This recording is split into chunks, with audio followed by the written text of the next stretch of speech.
जय श्री राम मित्रों। आज की कथा है रावण के जन्म की कथा। अगस्त मुनि ने कहना जारी रखा। पिता की आज्ञा पाकर कैकसी विश्रवा के पास गई और उन्हें अपने अभिप्राय से अवगत कराया। उस समय भयंकर आंधी चल रही थी। आकाश में मेघ गरज रहे थे। कैकसी का अभिप्राय जानकर विश्रवा ने कहा कि भद्रे, तुम इस बेला में आई हो। मैं तुम्हारी इच्छा तो पूरी कर दूंगा, परंतु इससे तुम्हारी संतान दुष्ट स्वभाव वाली और क्रूर कर्मा होगी। मुनि की बात सुनकर कैकसी उनके चरणों में गिर पड़ी और बोली कि भगवान, आप ब्रह्मवादी महात्मा हैं। आपसे मैं ऐसे दुराचारी संतान पाने की आशा नहीं करती, अतः आप मुझ पर कृपा करें। कैकसी के वचन सुनकर मुनि विश्रवा ने कहा कि अच्छा, तो तुम्हारा सबसे छोटा पुत्र सदाचारी और धर्मात्मा होगा। इस प्रकार कैकसी के 10 मुख वाले पुत्र का जन्म हुआ, जिसका नाम दशग्रीव रखा गया। उसके पश्चात कुंभकर्ण, शूर्पणखा और विभीषण का जन्म हुआ। दशग्रीव और कुंभकर्ण अत्यंत दुष्ट थे, किंतु विभीषण धर्मात्मा प्रकृति का था। दशग्रीव ने अपने भाइयों सहित ब्रह्मा जी की तपस्या की। ब्रह्मा जी के प्रसन्न होने पर दशग्रीव ने मांगा कि मैं गरुड़, नाग, यक्ष, दैत्य, दानव, राक्षस तथा देवताओं के लिए अवध्य हो जाऊं। ब्रह्मा जी ने तथास्तु कहकर उसकी इच्छा पूरी कर दी। विभीषण ने धर्म में अविचल मति का और कुंभकर्ण ने वर्षों तक सोते रहने का वरदान पाया। फिर दशग्रीव ने लंका के राजा कुबेर को विवश किया कि वह लंका छोड़कर अपना राज्य उसे सौंप दे। अपने पिता विश्रवा के समझाने पर कुबेर ने लंका का परित्याग कर दिया और रावण अपनी सेना, भाइयों तथा सेवकों के साथ लंका में रहने लगा। लंका में जम जाने के बाद अपनी बहन शूर्पणखा का विवाह कालका के पुत्र दानवराज विद्युज्जिह्वा के साथ कर दिया। उसने स्वयं दिति के पुत्र मय की कन्या मंदोदरी से विवाह किया, जो हेमा नामक अप्सरा के गर्भ से उत्पन्न हुई थी। विरोचन कुमार बलि की पुत्री वज्रजुला से कुंभकर्ण का और गंधर्व राज महात्मा शैलूष की कन्या शर्मा से विभीषण का विवाह हुआ। कुछ समय पश्चात मंदोदरी ने मेघनाद को जन्म दिया, जो इंद्र को परास्त कर संसार में इंद्रजीत के नाम से प्रसिद्ध हुआ। सत्ता के मद में रावण देवताओं, ऋषियों, यक्षों और गंधर्वों को नाना प्रकार से कष्ट देने लगा। एक बार उसने कुबेर पर चढ़ाई करके उसे युद्ध में पराजित कर दिया और अपनी विजय की स्मृति के रूप में कुबेर के पुष्पक विमान पर अधिकार कर लिया। उस विमान का वेग मन के समान तीव्र था। वह अपने ऊपर बैठे हुए लोगों की इच्छा अनुसार छोटा या बड़ा रूप धारण कर सकता था। विमान में मणि और सोने की सीढ़ियां बनी हुई थी और तपाए हुए सोने के आसन बने हुए थे। उस विमान पर बैठकर जब वह श्रवण नाम से प्रसिद्ध सरकंडों के विशाल वन से होकर जा रहा था, तो भगवान शंकर के पार्षद नंदीश्वर ने उसे रोकते हुए कहा कि दशग्रीव, इस वन में उपस्थित पर्वत पर भगवान शंकर क्रीड़ा करते हैं, इसलिए यहाँ सभी सुर, असुर, यक्ष आदि का आना निषिद्ध कर दिया गया है। नंदीश्वर के वचनों से क्रुद्ध होकर रावण विमान से उतरकर भगवान शंकर की ओर चला। उसे रोकने के लिए उससे थोड़ी दूर पर हाथ में शूल लिए नंदी दूसरे शिव की भांति खड़े हो गए। उनका मुख बानर जैसा था। उसे देखकर रावण ठहाका मारकर हंस पड़ा।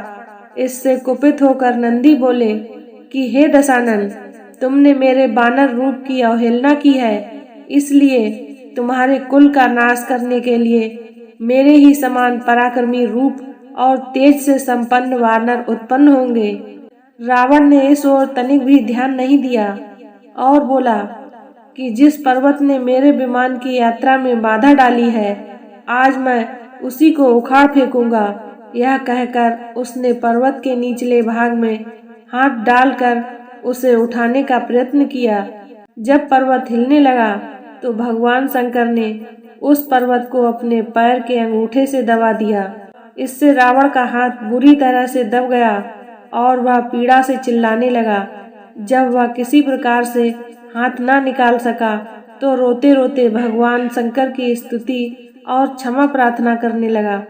इस पर भगवान शंकर ने उसे क्षमा कर दिया और उसके प्रार्थना करने पर उसे एक चंद्रहास नामक खड्ग भी दिया। अगस्त मुनि ने कथा को आगे बढ़ाया और कहा, एक दिन हिमालय प्रदेश में भ्रमण करते हुए रावण ने ब्रह्म ऋषि कुशध्वज की कन्या वेदवती को तपस्या करते देखा। वह उस पर मुग्ध हो गया और उसके पास आकर उसका परिचय तथा विवाहित रहने का कारण पूछा। वेदवती ने अपने परिचय देने के पश्चात बताया कि मेरे पिता विष्णु से मेरा विवाह करना चाहते थे। इससे क्रुद्ध होकर मेरी कामना करने वाले दैत्यराज शंभु ने सोते में उनका वध कर दिया। उनके मरने पर मेरी माता भी दुखी होकर चिंता में प्रविष्ट हो गई। तब से मैं अपने पिता की इच्छा पूरी करने के लिए भगवान विष्णु की तपस्या कर रही हूँ। उन्हीं को मैंने अपना पति मान लिया है।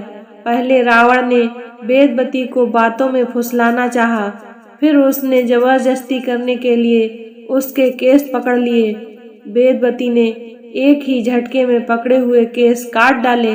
फिर यह कहती हुई अग्नि में प्रविष्ट हो गई कि दुष्ट, तूने मेरा अपमान किया है। इस समय तो मैं यह शरीर त्याग रही हूँ, परंतु तेरा विनाश करने के लिए मैं अयोनिजा कन्या के रूप में जन्म लेकर किसी धर्मात्मा की पुत्री बनूंगी। अगले जन्म में वह कन्या कमल के रूप में उत्पन्न हुई। उस सुंदर कांति वाली कमल कन्या को एक दिन रावण अपने महलों में ले गया। उसे देखकर ज्योतिषियों ने कहा कि राजन, यदि यह कमल कन्या आपके घर में रही तो आपके और आपके कुल के विनाश का कारण बनेगी। यह सुनकर रावण ने उसे समुद्र में फेंक दिया। वहां से वह भूमि को प्राप्त होकर राजा जनक के यज्ञ मंडप के मध्यवर्ती भूभाग में जा पहुंची। वहां राजा द्वारा हल से जोती जाने वाली भूमि से वह कन्या फिर प्राप्त हुई। वही वेदवती सीता के रूप में आपकी पत्नी बनी और आप स्वयं सनातन विष्णु हैं। इस प्रकार आपके महान शत्रु रावण को वेदवती ने पहले ही अपने श्राप से मार डाला। आप तो उसे मारने में केवल निमित्त मात्र थे। अनेक राजा महाराजाओं को पराजित करता हुआ दशग्रीव इक्ष्वाकु वंश के राजा अनरण्य के पास पहुंचा, जो अयोध्या पर राज्य करते थे। उसने उन्हें भी द्वंद्व युद्ध करने अथवा पराजय स्वीकार करने के लिए ललकारा। दोनों में भीषण युद्ध हुआ, किंतु ब्रह्मा जी के वरदान के कारण रावण उनसे पराजित न हो सका। जब अनरण्य का शरीर बुरी तरह से छत बिछत हो गया तो रावण इक्ष्वाकु वंश का अपमान और उपहास करने लगा।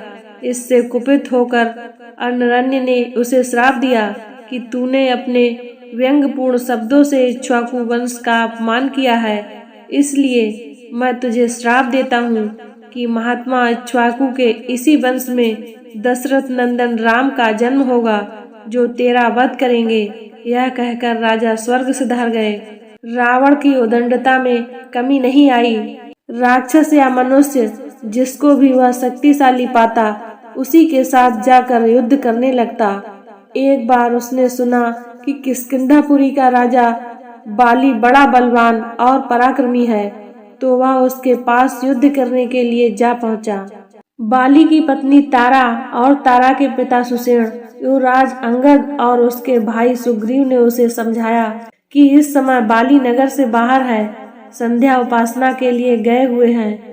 वे ही आपसे युद्ध कर सकते हैं और कोई बानर इतना पराक्रमी नहीं है जो आपके साथ युद्ध कर सके, इसलिए आप थोड़ी देर उनकी प्रतीक्षा करें। फिर सुग्रीव ने कहा कि राक्षस राज, सामने जो शंख जैसे हड्डियों के ढेर लगे हैं वे बाली के साथ युद्ध की इच्छा से आए आप जैसे वीरों के ही हैं। बाली ने इन सब का अंत किया है। यदि आप अमृत पीकर आए होंगे तो भी जिस क्षण बाली से युद्ध करेंगे वह क्षण आपके जीवन का अंतिम क्षण होगा। यदि आपको मरने की बहुत जल्दी हो तो आप दक्षिण सागर के तट पर चले जाइए, वहीं आपको बाली के दर्शन हो जाएंगे। सुग्रीव के वचन सुनकर रावण विमान पर सवार हो तत्काल दक्षिण सागर में उस स्थान पर जा पहुंचा जहाँ बाली संध्या कर रहा था। उसने सोचा कि मैं चुपचाप बाली पर आक्रमण कर दूंगा। बाली ने रावण को आते देख लिया, परंतु वह तनिक भी विचलित नहीं हुआ और वैदिक मंत्रों का उच्चारण करता रहा। ज्यों ही उसे पकड़ने के लिए रावण ने पीछे से हाथ बढ़ाया, सतर्क बाली ने उसे पकड़कर अपनी कांख में दबा लिया और आकाश में उड़ चला। रावण बार बार बाली को अपने नखों से कचोटता रहा, किंतु बाली ने उसकी कोई चिंता नहीं की। तब उसे छुड़ाने के लिए रावण के मंत्री और अनुचर उसके पीछे पीछे शोर मचाते हुए दौड़े, परंतु वे बाली के पास तक पहुंच न सके। इस प्रकार बाली रावण को लेकर पश्चिम सागर के तट पर पहुंचा। वहां उसने संध्या उपासना पूरी की। फिर वह दशानन को लिए हुए किष्किंधापुरी लौटा। अपने उपवन में एक आसन पर बैठकर उसने रावण को अपनी कांख से निकाल कर पूछा कि अब कहिए, आप कौन हैं और किस लिए आए हैं। रावण ने उत्तर दिया कि मैं लंका का राजा रावण हूँ, आपके साथ युद्ध करने के लिए आया था। वह युद्ध मुझे प्राप्त हो चुका है। मैंने आपका अद्भुत बल देख लिया। अब मैं अग्नि को साक्षी मानकर आपसे मित्रता करना चाहता हूँ। फिर दोनों ने अग्नि को साक्षी मानकर एक दूसरे से मित्रता स्थापित की। आज की कथा को यहीं पर विराम देते हैं। कथा को पूरा सुनने के लिए धन्यवाद। इससे आगे की कथा है हनुमान के जन्म की कथा, देखना ना भूलें। इसी तरह की ज्ञानवर्धक कथा कहानियों को सुनने के लिए हमारे चैनल को लाइक, शेयर एंड सब्सक्राइब करें। जय श्री राम।